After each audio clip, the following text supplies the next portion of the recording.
Bismillahirrahmanirrahim. Assalamualaikum warahmatullahi wabarakatuh. Pada pertemuan kali ini kita akan membahas materi nikmatnya mencari ilmu dan indahnya berbagi pengetahuan.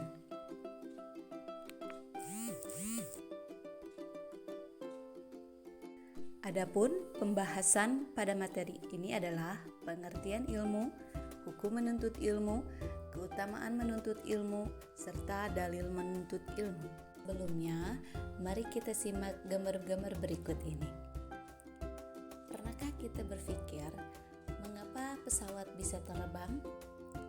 Ada sistem monorail untuk kereta, gedung-gedung pencakar langit, serta sistem digitalisasi dengan internet.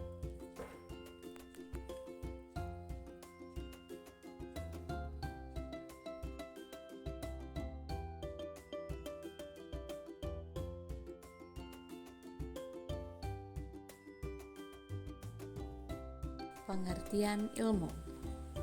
Dalam Kamus Besar Bahasa Indonesia disebutkan, ilmu merupakan pengetahuan tentang suatu bidang yang disusun secara bersistem menurut metode tertentu yang dapat digunakan untuk menerangkan gejala tertentu di bidang pengetahuan itu.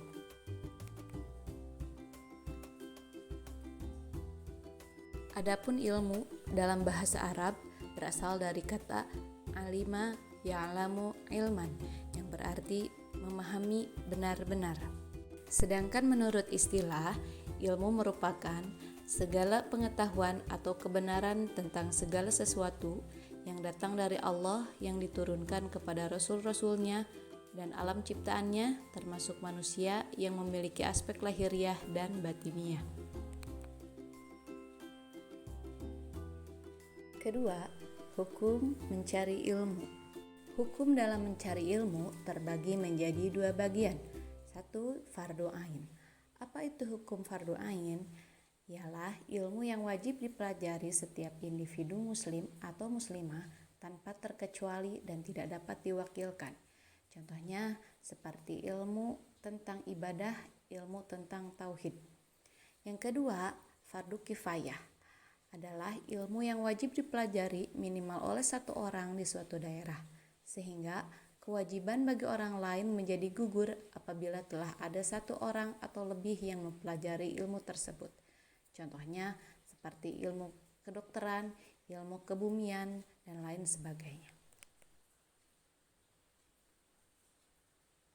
Pembahasan yang ketiga, keutamaan menuntut ilmu. Keutamaan orang yang menuntut ilmu. 1. Diberi derajat yang tinggi di sisi Allah Subhanahu wa Ta'ala, sebagaimana tercantum dalam Quran surat Al-Mujadilah ayat 11, yang artinya, dan Allah akan meninggikan orang-orang yang beriman di antara kamu dan orang-orang yang berilmu pengetahuan beberapa derajat, dan Allah Maha mengetahui apa yang kamu kerjakan. Keutamaan yang kedua, diberikan pahala yang besar di hari kiamat nanti. Dari Anas bin Malik radhiyallahu an, Rasulullah shallallahu alaihi wasallam bersabda, penuntut ilmu adalah penuntut rahmat, dan penuntut ilmu adalah pilar Islam dan akan diberikan pahala bersama para nabi. Hadis riwayat Ad-Dailami. Keutamaan yang ketiga merupakan sedekah yang paling utama. Dari Abu Hurairah radhiyallahu an, Rasulullah shallallahu alaihi wasallam bersabda, sedekah yang paling utama adalah jika seorang muslim mempelajari ilmu dan mengajarkannya kepada saudaranya sesama muslim. Hadis riwayat Ibnu Majah. Keutamaan orang yang menuntut ilmu keempat lebih utama dari seorang ahli ibadah. Dari Ali bin Abi Thalib radhiyallahu an, Rasulullah shallallahu alaihi wasallam bersabda, seorang alim yang dapat mengambil manfaat dari ilmunya lebih baik dari 1000 orang ahli ibadah. Hadis riwayat Ad-Dailami. Keutamaan orang yang mencari ilmu yang kelima lebih utama dari sholat 1000 rakaat. Dari Abu Dzar, Rasulullah shallallahu alaihi wasallam bersabda, wahai Abu Bar, kamu pergi mengajarkan ayat dari kitabullah telah baik bagimu daripada salat sunat 100 rakaat, dan pergi mengajarkan satu bab ilmu pengetahuan lebih baik dilaksanakan atau tidak, itu lebih baik daripada salat 1000 rakaat. Hadis riwayat Ibnu Majah. Yang keenam, diberikan pahala seperti pahala orang yang sedang berjihad di jalan Allah. Dari Ibnu Abbas radhiyallahu an, Rasulullah shallallahu alaihi wasallam bersabda, bepergian ketika pagi dan sore guna menuntut ilmu lebih utama daripada berjihad fi sabilillah. Hadis riwayat Ad-Dailami. Yang terakhir, dinaungi oleh malaikat pembawa rahmat dan dimudahkan menuju surga. Dari Abu Hurairah, Rasulullah Shallallahu alaihi wasallam bersabda, tidaklah sekumpulan orang yang berkumpul di suatu rumah dari rumah-rumah Allah Azza wa Jalla, mereka mempelajari kitab Allah dan mengkaji di antara mereka, melainkan malaikat mengelilingi dan menyelubungi mereka dengan rahmat. Dan Allah menyebut mereka di antara orang-orang yang ada di sisinya.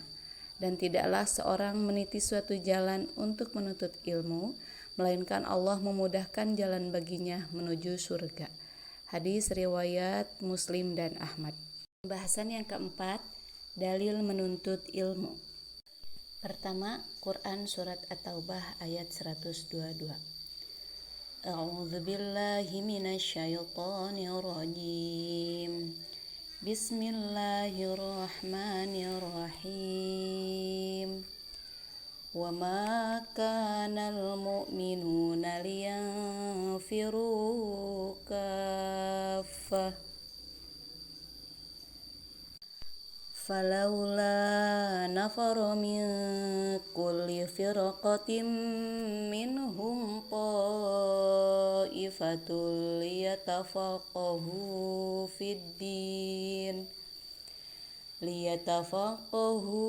fid dini wa liyunziru qaumahum idza raja'u ilaihim la'allahum yahzarun. Dan tidak sepatutnya orang-orang mukmin itu semuanya pergi ke medan perang. Mengapa sebagian dari setiap golongan di antara mereka tidak pergi untuk memperdalam pengetahuan agama mereka dan untuk memberi peringatan kepada kaumnya apabila mereka telah kembali agar mereka dapat menjaga diri. Qala Rasulullah sallallahu alaihi wasallam, talabul ilmi faridatun ala kulli muslimin wa inna talabul ilmi yastaghfiru lahu kullu syai'in hatal haitanu fil bahri. Rasulullah Shallallahu alaihi wasallam bersabda, mencari ilmu itu wajib bagi setiap muslim dan sesungguhnya segala sesuatu hingga makhluk yang hidup di lautan memintakan ampun bagi penuntut ilmu. Hadis riwayat Ibnu Abdul Bar. Mari kita baca bersama.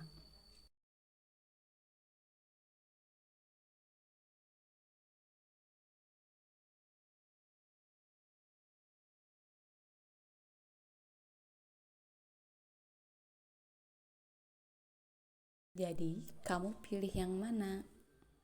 Demikian pembahasan kita kali ini tentang nikmatnya mencari ilmu dan indahnya berbagi pengetahuan.